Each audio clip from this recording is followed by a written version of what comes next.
बिस्मिल्लाहिर्रहमानिर्रहीम। अस्सलाम वालेकुम। मैं हूं गुलफाम चौधरी। आप देख रहे हैं मेरा फेसबुक पेज और यूट्यूब चैनल। पाकिस्तान की सियासत में आमतरीन डेवलपमेंट हो रही है और मुसलसल मुतवक्के हैं। इस सिलसिले में हमारे साथ मौजूद हैं डॉक्टर शहबाज गिल साहब। तो उन्होंने कुछ आमतरीन इंकशाफात भी किए हैं और उनकी आने वाली वीडियो रिसेंटली मोस्ट इंपॉर्टेंट और इंफॉर्मेटिव वीडियो है। आइए पहले उनकी बात सुनते हैं, फिर उस पर बात करते हैं। सबसे पहली खबर आपके सामने कराची से रखते हैं, जहां से अब डीजी आईएसपीआर का जो दौरा था आईबीए का और जामिया बनोरिया का, आप जराए हमें कुछ सबूत फराहम कर रहे हैं, जो सबूत आपके सामने रखेंगे और आपको पता चलेगा कि डीजी आईएसपीआर साहब ने क्या बारीक वारदात डाली है और किस तरीके से वो army chief general Asim Munir को भी खुश करने की कोशिश कर रहे हैं, लेकिन आपकी तनकीद से बचने के लिए मामला को खुफिया भी रखे हुए हैं और उनसे जो सख्त सवालात वहां हुए वो भी आपके सामने रखेंगे। पहले आपको थोड़ा सा बैकग्राउंड आधे मिनट का दे दूं कि पिछले व्लॉग में हमने आपको बताया कि डीजी आईएसपीआर जो है वो जामिया बनोरिया गए और आईबीए कराची गए।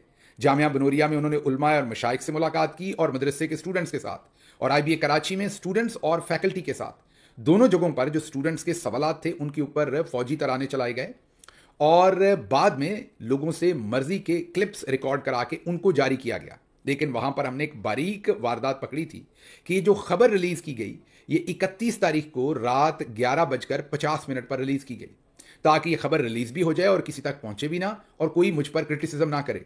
ये मैंने जवाब आपको पहले ही दे दिया था और पूरी तफसील से बताया था कि मीडिया की दुनिया में अगर किसी खबर को किल करना हो तो उसे रात में लेट जारी करते हैं। वो अगले दिन के लिए पुरानी खबर होती है और उस दिन के लिए वो बहुत ही लेट खबर होती है, तो वो सैंडविच हो जाती है और खबर वफात पा जाती है, मतलब कि उसे ड्यू अटेंशन नहीं मिलती।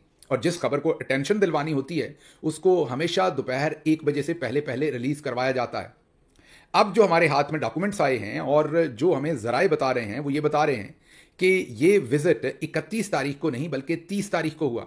ये हम आपके सामने एक ईमेल रख रहे हैं जो आईबीए कराची ने अपने स्टूडेंट्स को भेजी है, जिसमें वाज़े तौर पर आप देख सकते हैं कि ये इवेंट 30 तारीख को दोपहर 1 बजे से लेके 4 बजे दोपहर तक था।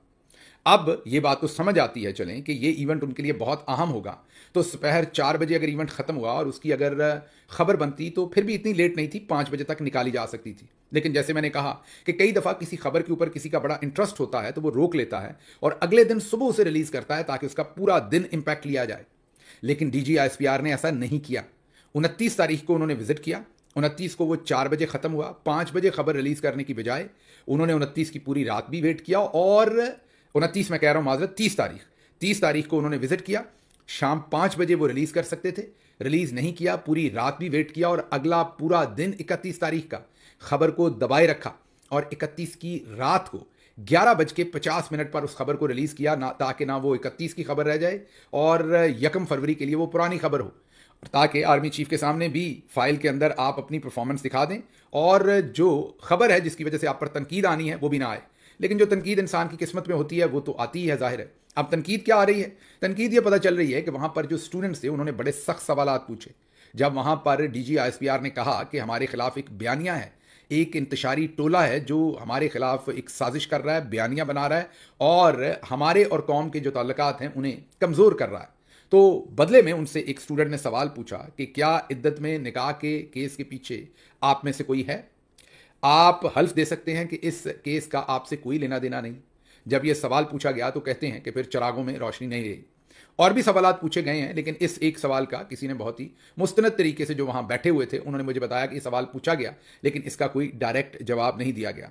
तो इस पूरे विजिट में से एक बात तो तय है कि डीजी आईएसपीआर साहब को अब ये पता चल गया है, इसी वजह से वो प्रेस कॉन्फ्रेंसेज नहीं करते। हालांकि उन्होंने कम अज़ कम ये 2 से 3 दफ़ा पाकिस्तान के मीडिया पर लाइव वादा किया कि अब मैं हर हफ्ते आईएसपीआर से प्रेस कॉन्फ्रेंस करूंगा, लेकिन वो 2-2 महीने गायब रहते हैं। अभी भी उन्होंने जो आखिरी प्रेस कॉन्फ्रेंस की थी उसको मुद्दत गुजर गई है। ट्वीट तो वो वैसे ही 2023 ऑनवर्ड कभी भी नहीं करते, शायद 2022 में आखिरी किया था या 2023 में किया था। ट्विटर को तो उन्होंने मुकम्मल ही छोड़ दिया है क्योंकि वहाँ पर बहुत सख्त तनकीद होती है।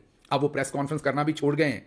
तो ये जो उनकी एक्टिविटीज़ हैं इसमें भी आपकी तनकीद से मेरा ख्याल वो इतना परेशान है कि उन्होंने वो खबर ना ही 30 तारीख की शाम को 5 बजे, ना ही रात को तो करनी भी नहीं चाहिए थी, अग्री करता हूं, 31 की सुबह को वो खबर आनी चाहिए थी। और अगर किसी वजह से किसी वजह से कुछ और मिलिट्री का हो रहा था जिसकी वजह से उन्होंने उस खबर को रोका, तो फिर 1 फरवरी की सुबह को वो खबर आनी चाहिए थी। वैसे भी हफ्ते का दिन है तो ज़्यादा अच्छी खबर चलती, लेकिन उन्होंने जानबूझ के उसे रात के 11:50 पर रिलीज़ करवाया ताकि वो खबर बेचारी थक मर जाए और रात को ही ख़त्म हो जाए। तो इससे आप अंदाज़ा लगा सकते हैं कि कितने हालात जो हैं वो ख़राब हैं। दूसरी तरफ जो जस्टिस हसन अजहर रिजवी हैं सुप्रीम कोर्ट में, वो अब ये सवाल पूछते हैं मिलिट्री कोर्ट्स की जो वहाँ पर हेयरिंग हो रही है कि कोई मुल्क दुश्मन जासूस पकड़ा जाए तो इसका ट्रायल कहाँ होगा। जवाब कुछ नहीं था। जो फ़ौज का, वजारत दिफा का वहाँ पर जो कौंसल है उनके पास, ख्वाजा हारिस साहब के पास इसका कोई जवाब नहीं था, क्योंकि जब कोई जासूस पकड़ा जाता है गैर मुल्की तो उसको भी जो सिविलियन अदालतें हैं उसके अंदर ट्राई किया जाता है। अब दूसरी तरफ कौम के अपने बच्चे हैं, आप 1 मिनट के लिए मान ही लें कि उन्होंने कुछ गलत किया, मान लें, लेकिन वो फौजदारी ही उन्होंने जुर्म किया है, कोई फौजी जुर्म तो नहीं किया। अगर आप 1 मिनट के लिए मानते भी हैं, पहली बात तो सबको पता है कि ये खुद से ऑर्केस्ट्रेटेड था।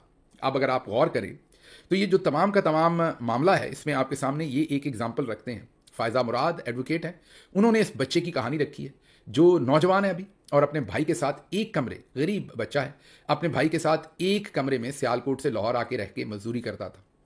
उस दिन बदकिस्मती से कहीं उस सारे जुलूस वाली जगह पर या उस जगह पर पहुंच गया। उसके बाद उन्होंने या तो उसे वीडियो फुटेज में से या जियो फेंसिंग से पकड़ लिया। अब उसका एक भाई है, जैसे मैंने बताया कि वो एक कमरे में रहते हैं दोनों किराए पर, वो आ नहीं सकता क्योंकि वो नौकरी करता है, तो उसे कोई मिलने नहीं आता। 10 साल की सज़ा उस जवान साल बच्चे को दे दी गई है। उसकी नानी का हाल ही में इंतकाल हुआ और वो बैरिस्टर फ़ायज़ा को ये बता रहा है बच्चा कि मुझे नानी बहुत याद आती है। और जो वकील साहब आए वो बताती हैं कि उसकी आंखों में उदासी भी थी और नाउमीदी भी थी। रियासत भले अपने बच्चों के साथ ये सलूक करती है। अगर आपका यही इल्ज़ाम है कि इमरान खान ने, हमने, तहरीक इंसाफ ने लोगों से बहुत गलत काम करवाया, तो चलें 1 मिनट के लिए मान लेते हैं शहबाज गिल ने गलत काम करवाया, लेकिन वो बच्चा तो बच्चा ही रहा ना। आप शहबाज गिल पर इल्ज़ाम लगा सकते हैं, चलें, क्योंकि आपको ये सूट करता है पॉलिटिकली, आपने ये सब कुछ बना के मेरे पे डाल दिया, सूट करता है आपको। लेकिन वो बच्चा, चलें आप कहते हैं शहबाज गिल बहुत तेज़ है, इसने उसे बेवकूफ़ बनाया, तो वो बच्चा तो कौम का बच्चा है ना। आपने उसके साथ क्या किया? अगर मैंने उसे बेवकूफ़ बनाया तो क्या आपने उस पर तरस खाया? आपने उसकी गुर्बत पर तरस खाया? आपने उसकी जवान साल होने के, आपने उसके कमज़ोर होने के आपने तरस खाया? या आपने रियासत की पूरी मशीनरी उसके खिलाफ इस्तेमाल करके उसको 10 साल जेल की कोठरी में फेंक दिया, जिसकी आंखों में ना कोई उम्मीद है, ना उसके पीछे कोई खड़ा होने वाला है? आप में से बहुत सारे लोग मेरे इस व्लॉग की बातचीत सुनेंगे और उसके बाद खामोश होकर अपने अगले काम करना शुरू कर देंगे। अगर आपके घर में बच्चे हैं, आपका कोई भाई है या बेटा है और उस बच्चे की उम्र 20 साल के इर्द गिर्द है, तो आप ज़रूर आंख भर के उस बच्चे को देखिएगा। और फिर भले ये बच्चा किसी गरीब का है जो वहाँ मिलिट्री कोर्ट्स में सड़ रहा है, फिर सोचिएगा अगर आपके बच्चे के साथ ये लोग ऐसा करें तो क्या तब भी आप एक लम्हे के लिए इस खबर को सुन के आगे निकल जाएंगे? ये वो बदकिस्मत बातें हैं जो हो रही हैं। लेकिन दूसरी तरफ अगली खबर आपके सामने रख देते हैं। अगली खबर फारूक खान है, जिनको नामालूम अफराद ने लापता किया, 14 साल गायब रखा। आज उसकी लाश उसके अहले खाना के हवाले कर दी गई। और सिर्फ एक बार आप तसव्वुर कर लें, फारूक खान आपका भाई, वालिद या बेटा होता तो आप क्या सोचते, आप पर क्या बीतती? नामालूम अफराद ने 14 साल पहले उसे नामालूम रखा, लापता रखा, और उसके बाद आज उसकी लाश उसके घर वालों के हवाले की गई है। जी बिल्कुल, जिस तरह से आपने डॉक्टर शहबाज गिल साहब को सुना, उन्होंने बताया कि पाकिस्तान की सियासत में कितनी ज़्यादा तब्दीलियाँ मुतवक्के हैं और इंटरनेशनल सतह पर जो वाशिंगटन DC है और डोनाल्ड ट्रंप की हुकूमत के हवाले से कुछ आम तरीन चीज़ें हैं वो भी उन्होंने शेयर की। अब तक इतना ही। अल्लाह पाक वतन अजीज़ का हामी और नासिर हो। पाकिस्तान जिंदाबाद।